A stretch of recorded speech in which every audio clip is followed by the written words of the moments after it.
Hey everybody, Nathan Hall here. Today's lesson, PSSA, preparation. So the PSSAs, you've been through these before, unless your spaceship just landed yesterday and you're trying to learn what human culture is like. And if that's the case, you have much to learn, space person. For those of you who have taken them, you probably know that it's a lot of testing to do all at once. It's not the most exciting thing in the world, but it's something the state makes us do. So the big thing to remember, the PSSAs, these tests, how well you understand what's written, how well you can be understood when you write, how well you know the laws for science and math, how well you can apply them. The questions are a little different, but the rules and laws still remain the same. And when you look at it that way, geez, this isn't so bad. You're good understanding, right? We've been doing this for almost a minute. You still understand me, don't you? You understand your teachers, you know your friends, you can understand them. So yeah, just keep calm. You can rock the PSSAs. So if you're not ready for the PSSAs, okay, that's fine. We'll be a little more ready by the end of this lesson. How do we make sense of the language section? That's what we're focusing on. Language section for PSSAs, it's very different than the way you talk to your friends, the what you read for fun on Facebook or whatever. But that being said, there are some ways that you can make it a little easier, some strategies to help you, yes you, nail down the answer and get it right. And this slide just shows that what I'm doing is what the government says I should do. Before we look at some questions, some things to remember. No cell phones at those PSSAs. Now, I know some of you are going to call your parents for a ride. You're going to call your friends afterwards. If you do bring one, give it to the proctor. Give it to whatever teacher's there. They will not steal it. If they do steal it, you tell me, and I will make that teacher give it back to you with an apology.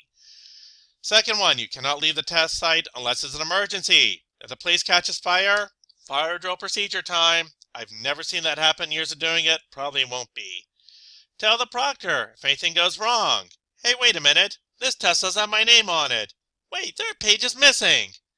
There's water dripping on my test. Hey, the center's on fire. Tell your proctor if any of that stuff happens. We do not want you to burn. Do your best. This is most important. Throughout the school year, we've been teaching you these skills.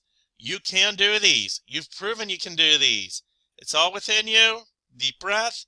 Time to let it out. Show us what you can do. This is your audition. This is your test. This is all you. And last one.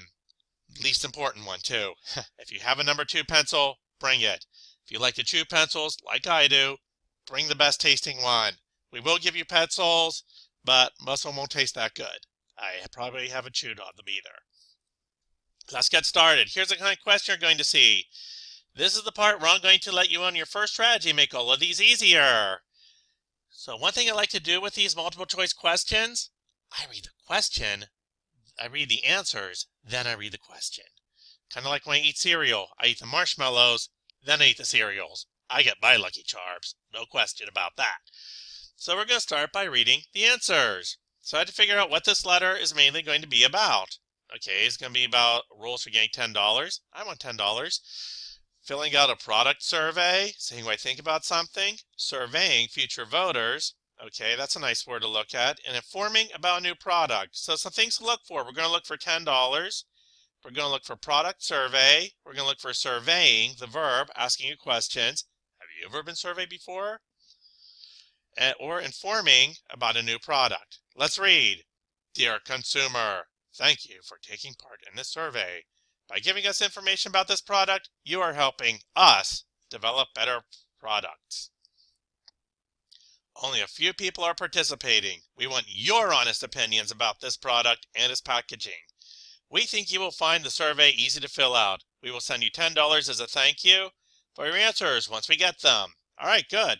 So giving the rules for getting $10, well, there is $10, but it's not so much the rules, something else we have to do. Filling out a product survey. Yeah, taking part in this survey. Product, survey. I'm seeing this word a lot. I think this could be it, but I'm not going to make that decision until I read them all. Surveying future voters. Do you see the word voter up here? No, you don't. You're lying to me. That word is not up there. And last one. Informing about a new product. No, they're not informing you. You're giving them information. That one's just opposite. This one makes no sense. So A is good, but B is great. So remember that multiple choice. One answer will be just totally wrong. In this case, it's this one about forming. One will make no sense. This one about the voters. One will be good. This one about the $10. One will be great. And that's when most of the words are tied together. So it is B. Let's try this again with another one. So once again, I'm going to read the answers, then I read the text and the question as well. So what statement best describes the main idea of the passage? The roots grow very close to the top of the ground. Roots of what? I don't even know. When it rains, the roots also collect a lot of water. Okay, a lot about roots here. Cactuses can live in dry places because of their parts. Okay, now we got something big. Or the stem can grow fat to hold more and more water. All right, let's read this. Cactuses can live in dry places because of their parts. Most cactuses have waxy skin and thick, fleshy stems. The stems hold water. The skin keeps water from escaping. The stem can grow fat to hold more and more water. Oh, I remember that. That's down there. Cactuses also have long roots. The roots grow very close to the ground. They spread wide around the plant. When it rains, the roots can also collect a lot of water. Okay, so what's our main idea? What's this all about? A couple things about roots. But this whole thing is about cactus root. Because look, we talked about its skin up here. We talked about its stem and its roots. So, but look at this, because of its parts. That's a good one. See, parts, skin, stem, roots. All ties together. Also, it's the first sentence. First sentence, not always the main idea. Sometimes is, though. So, we had a lot of fun with this informational text. Let's look at a work of fiction. This time I'm going to read the question first because it's so short. Which passage is written from the first person point of view? I know what the first person is. I use the first person. Do you know what the second person is? Well, I'm talking to you. You should understand the second person. Third person, you've got to talk to Miss Wellerhall about. She knows what the third person is. So I, you, he, she, or it. Over here. Let's do some reading.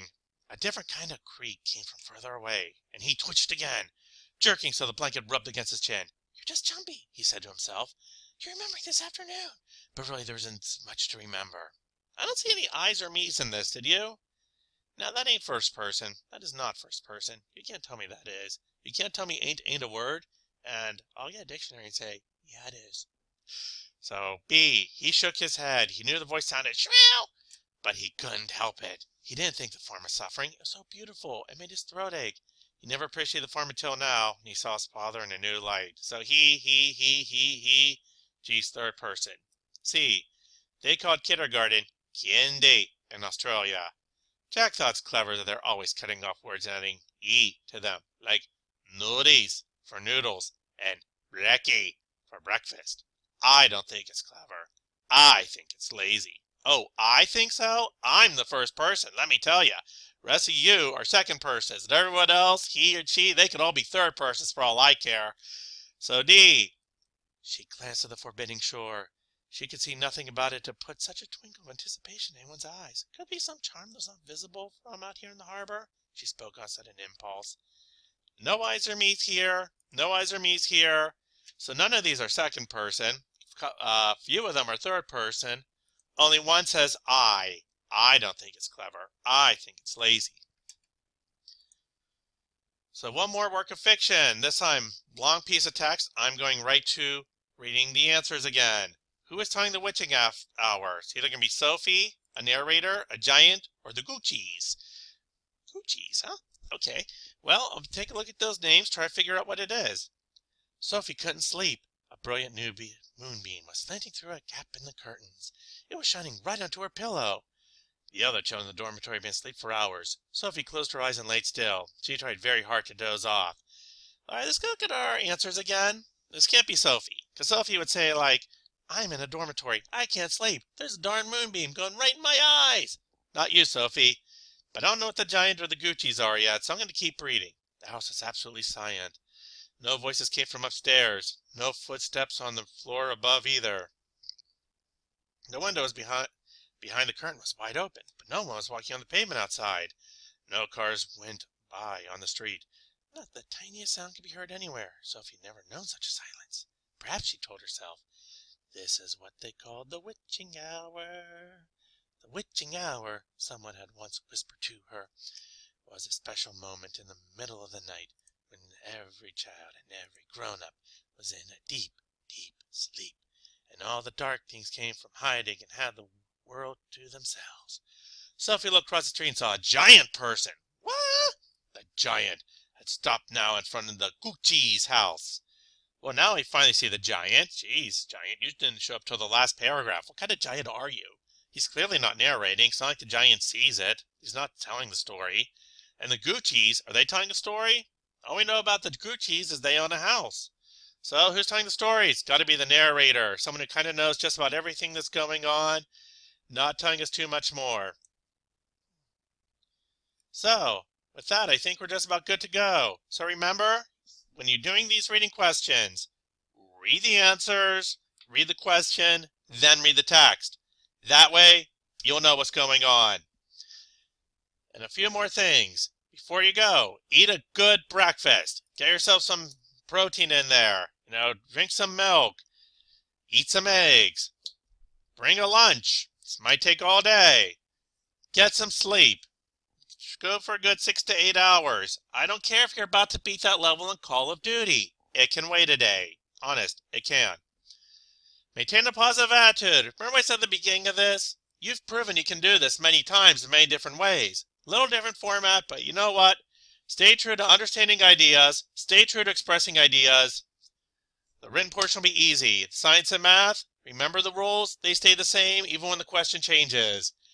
Take your time. We don't have a rush here. Check your work. Go back over. Things you're not so certain about, give it another read. Look at it one more time. I didn't check my work. I should add a period here. Don't worry about the other students. You know that kid who finished up quick is just sitting there? Good for him or her. You go your pace. You take your test. You do it your way. Answer every question. Those ones you're not sure about. Well, remember, one answer makes no sense. One answer is just wrong. One answer will be good. One answer will be great. If it comes down between good and great, do your best to figure it out. If you can't make it any reason, call the center, call the proctor. Please, we got to know this stuff. So with that, good luck on the PSSAs. I'm sure you'll do great. You know the skills in place. Keep calm, and you will rock it. Goodbye for now. Mr. Hall signing off.